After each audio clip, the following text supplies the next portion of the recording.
Hello, and welcome back to Thai Paranormal. I'm your host, and today I want to tell you about one of the most terrifying and well-documented ghost stories in all of Thailand. Her name is Mae Nak Phra Khanong, and what makes her story so unique is that it's not just folklore. Thousands of people still report encounters with her spirit to this very day. In fact, there's a shrine dedicated to her in Bangkok where devotees leave offerings and prayers. But this shrine wasn't built out of respect, it was built out of fear. So sit back, get comfortable, and let me tell you the true story of Mae Nak, a woman who died over 160 years ago, but never really left. The details of this story are graphic and unsettling. If you get scared easily, maybe watch something else. But if you're brave enough to stay, let's begin. Our story begins in the mid-1800s, during the reign of King Rama IV of Thailand. Bangkok was very different back then. Khlong Phra Khanong, a canal in eastern Bangkok, was surrounded by rice paddies and small villages. In this quiet area lived a young woman named Nak. She was beautiful, kind-hearted, and beloved by everyone in her village. By all accounts, she was the kind of woman that men dreamed about and women wanted to befriend. When Nak was a young adult, she fell in love with a man named Mak. He was a soldier, strong and handsome, and he was completely devoted to her. In 1857, they were married in the traditional Thai way, and by all accounts, they were happy. Genuinely, deeply happy. But like many couples in those days, their happiness was temporary. Soon after their marriage, Mak was called away to war. He had to leave his pregnant wife behind. Nak was pregnant. This was her first child. She was excited, but also worried. In those days, childbirth was dangerous. Many women didn't survive it. And Nak was alone, without her husband to comfort her. During Mak's absence, Nak lived with her parents near Khlong Phra Khanong. She spent her days waiting, hoping for letters from her husband. She prepared the house for the baby, sewing clothes and making a cradle. But something went terribly wrong. When it came time to give birth, Nak went into labor. This was normal, but the labor didn't progress as it should have. Hours passed, then a full day, then another day. Nak was in excruciating pain. Her mother called for the midwife. The midwife did everything she could, but something was wrong with the baby. It was breached. The umbilical cord was wrapped around its neck. Nak suffered for 3 days, 3 days of unimaginable pain, and then finally, she died. Her baby died with her. When Mak returned from war weeks later and learned that his beloved wife and unborn child had died, he was devastated. He went to their home, their empty bed, their prepared cradle, and he wept. But this is where the real story begins. According to the accounts of Mak and his neighbors, something extraordinary happened after Nak's death. Mak was sitting alone in his home, grieving, when there was a knock at the door. When he opened it, there stood Nak. She looked exactly as she had before she died, beautiful, alive, smiling. Mak was shocked. He had seen her body. He had attended her funeral, but there she was. "Mak," she said softly, "I came back. I missed you too much to stay away." Mak didn't know what to think. Was he dreaming? Had his grief made him hallucinate? But she felt real. She spoke like Nak. She moved like Nak. She even knew things that only Nak would know. Over the following weeks and months, Nak continued to visit Mak. At first, only at night. She would appear in their bedroom, and they would spend time together as if she had never died. Mak's neighbors thought he was crazy, talking to a ghost every night. But then something changed. Nak began to appear during the day. She would be seen in the market buying groceries. She would be seen in the village visiting friends. People would greet her, and she would respond politely. But there was something wrong about her. Her movements were slightly off. Her smile lasted too long. She didn't blink as much as she should. Most unsettling of all, she began to do things that the living Nak would never have done. She demanded that Mak stay with her all the time. She didn't want him to go to work. She didn't want him to see his friends. She was possessive and jealous in a way that was completely unlike the sweet woman he had married. One day, Mak's sister came to visit. She was shocked to find Nak there, looking perfect, acting normal, but something about her was deeply wrong. When Mak left the room, Nak turned to his sister with an expression of pure malice. "Tell Mak," she said, "that if he ever leaves me again, I will make him suffer for eternity." Mak's sister ran from the house in terror. But the most horrifying incidents were yet to come. One evening, a neighbor came to Mak's house to ask for help with something.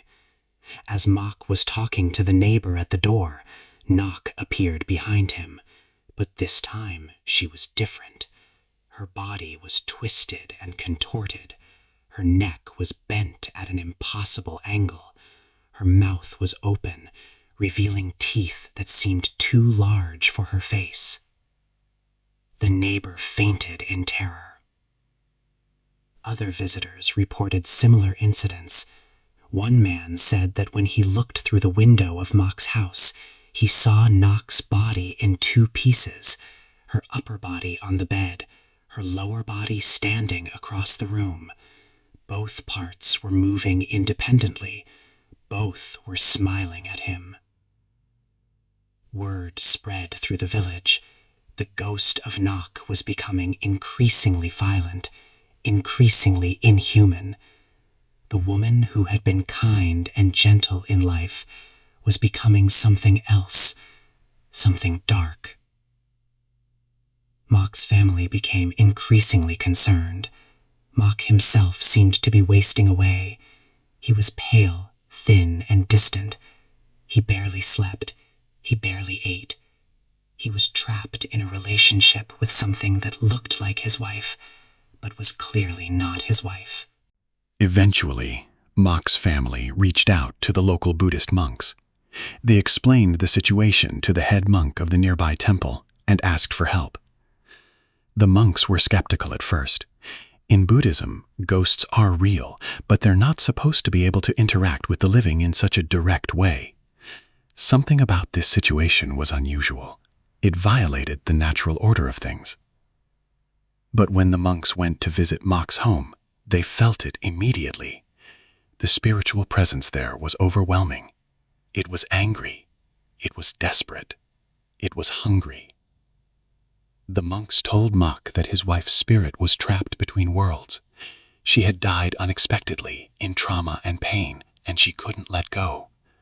Her love for Mak was so strong that it had bound her to the world of the living.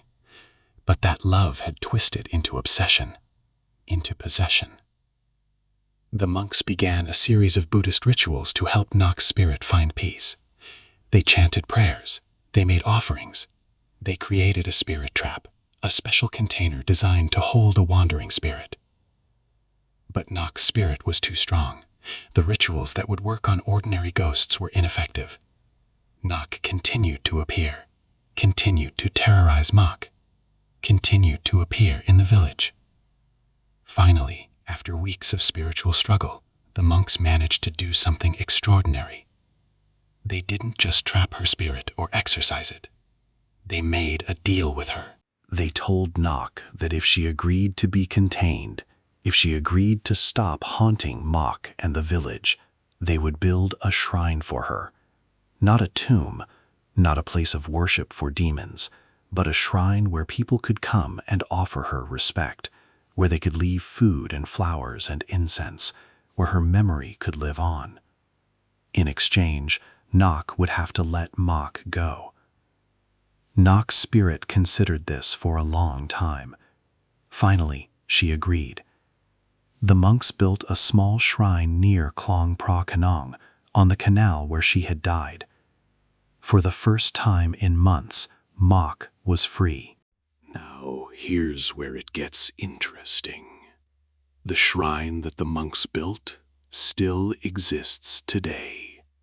It's called the Mae Nak Phra Khanong Shrine, and it's one of the most visited spirit shrines in all of Thailand. But it's not visited because Nak is peaceful. It's visited because people are terrified of her.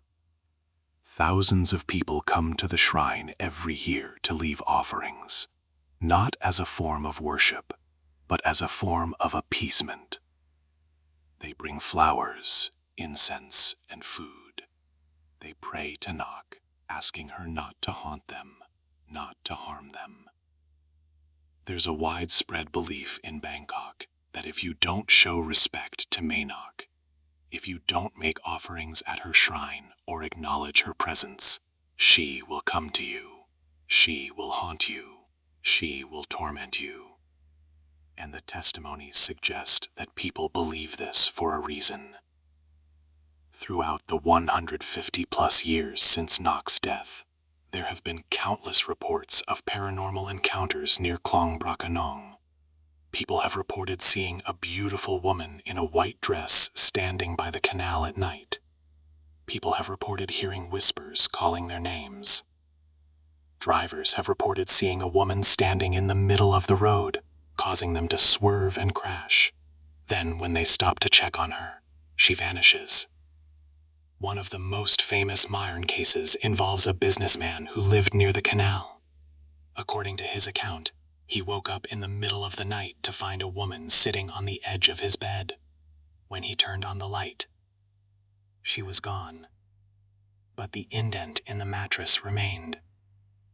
This continued every night for a week. Finally, the man went to Mae Nak's shrine and made a large offering. He promised to respect her memory. That night, the visits stopped. Another story involves a woman who made a joke about Mae Nak being just a legend, a tourist attraction. That night, she woke up to find her entire house filled with the overwhelming smell of flowers and incense, the same smell that surrounds Mae Nak's shrine. She became so frightened that she immediately went to the shrine to apologize and make offerings. There's even a famous incident that happened in a hospital. A pregnant woman was having complications similar to the complications that killed Nak. The doctors were worried that the woman and her baby would die, just as Nak had died over a century ago. A nurse suggested that the woman make an offering to Mae Nak. She did. She promised Nak that she would always remember her, always respect her. That night, the woman's condition improved. She delivered a healthy baby. What's particularly interesting about Mae Nak's shrine is that her hauntings are not random. They seem to have a pattern. She appears most often to people who are in love, especially to those who are in relationships with power imbalances. She appears to people who are being mistreated by their partners. She appears to women who feel trapped or unhappy. Some paranormal researchers believe that Mae Nak is not just a mindless ghost lashing out at the world. Rather, she is a conscious spirit with intentions. She is drawn to situations that remind her of her own suffering, and she intervenes. Now, before I continue, I want to address something important. This story is part folklore, part historical fact, and part spiritual belief. The historical facts are these. A woman named Nak did exist. She did die in childbirth near Khlong Phra Khanong in the 1850s. Her shrine does exist and is visited by thousands of people every year. These facts are verified.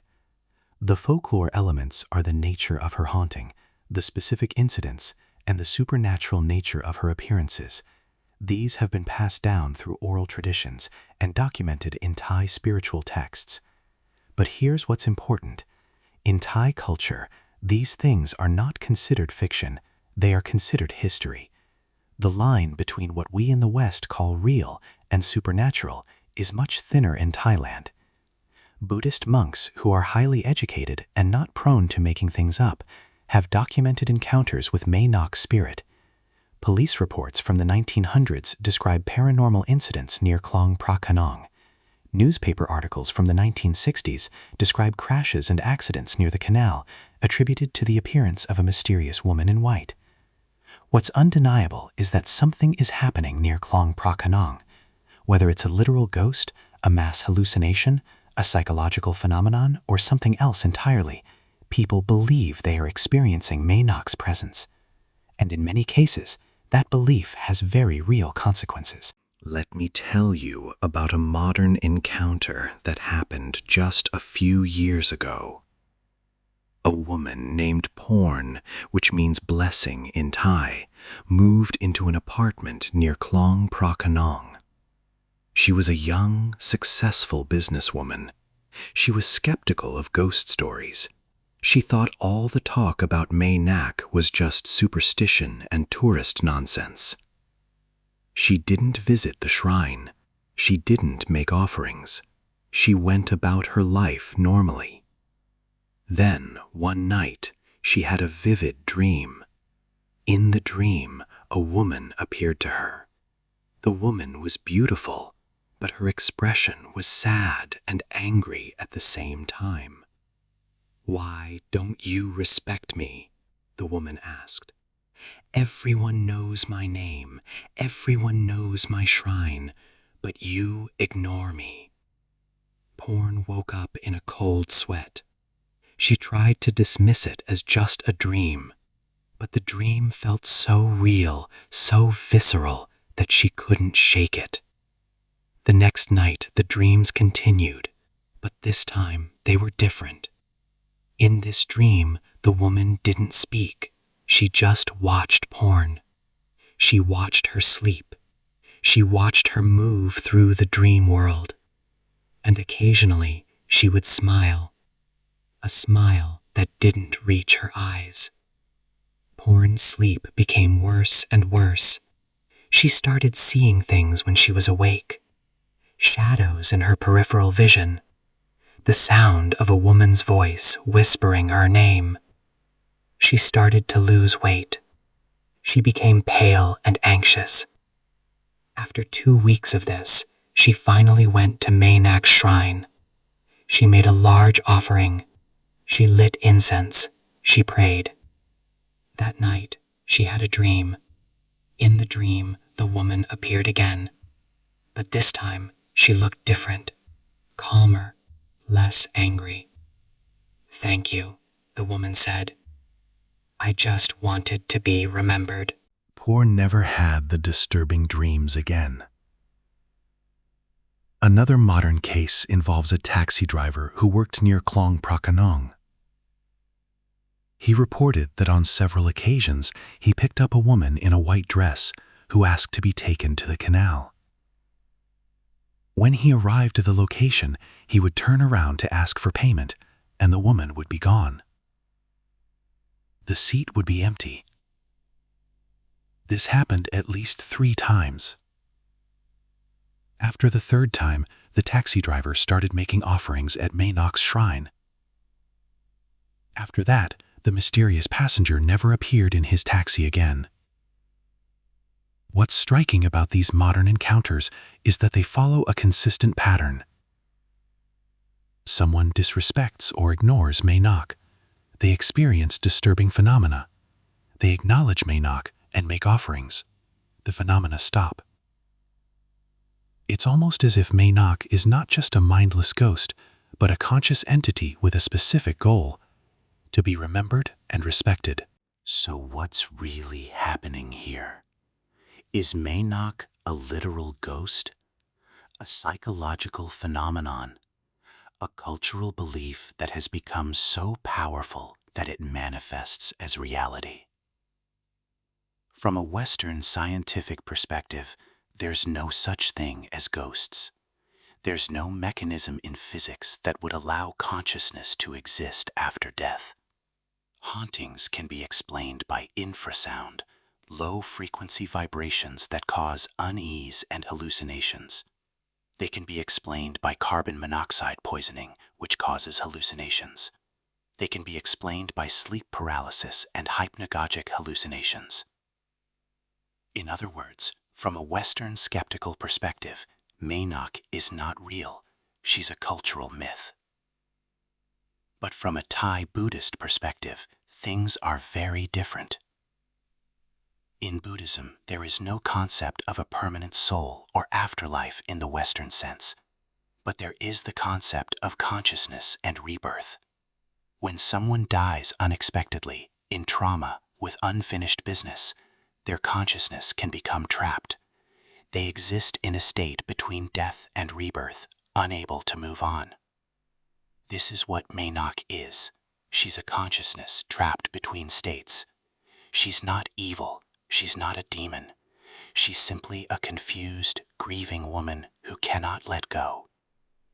From this perspective, building a shrine for her and making offerings is not about appeasing a monster. It's about helping a soul find peace. It's about acknowledging her suffering and giving her spirit a purpose. The rituals and offerings are a form of spiritual technology, a way to communicate with the spirit world and help trapped souls move forward. Whether you believe in this from a spiritual perspective or not, what's undeniable is that the belief in Mae Nak has profound effects on people's behavior and experiences. It provides a framework for making sense of strange experiences. It provides a community of people who share similar beliefs. And it provides rituals and actions that give people a sense of agency and control. If you ever find yourself near Khlong Phra Khanong, or if you ever learn about Mae Nak's story, there are ways to show respect and protect yourself. First, if you visit the shrine, make an offering. It doesn't have to be elaborate. Flowers, incense, or a simple prayer is enough. The act of acknowledgement is what matters. Second, if you're having unexplained dreams or paranormal experiences, don't dismiss them. Take them seriously. Consider visiting a shrine or temple and making an offering. Even if you're skeptical, the act of showing respect has been proven to stop the phenomena. Third, be respectful when talking about Mae Nak. Don't mock her or treat her story as just entertainment. She was a real person who suffered a real tragedy. Respect that. Fourth, if you're ever traveling in Thailand and you pass near Khlong Phra Khanong, especially at night, be aware of your surroundings. Don't go wandering around alone. Don't disrespect the location. And finally, if you're in a difficult relationship, if you feel trapped or mistreated, Mae Nak's story can be a reminder that help is available. Just as she reached out to Mak, you can reach out to family, friends, or professionals who can help. Mae Nak Phra Khanong died over 160 years ago, but her story continues to affect thousands of people every year. Whether you believe she's a literal ghost, a psychological phenomenon, or a spiritual archetype, her story matters. It reminds us that love can be powerful enough to transcend death, that suffering can leave lasting marks on a place, and that sometimes the most important thing we can do for someone is to simply remember them. So the next time you hear about Mae Nak, don't dismiss it as just a scary story or a tourist attraction. Remember that this was a real woman who suffered a real tragedy. And if you ever find yourself near Khlong Phra Khanong, make an offering, light some incense, say a little prayer. You never know who might be listening. Thanks for watching Thai Paranormal. If you enjoyed this story about one of Thailand's most famous ghosts, please like this video and subscribe for more paranormal tales from Asia. Leave a comment telling me, have you ever experienced something paranormal? Have you ever visited Mae Nak's shrine? And if this story scared you, don't worry, you're not alone. I'll see you in the next one. Stay safe.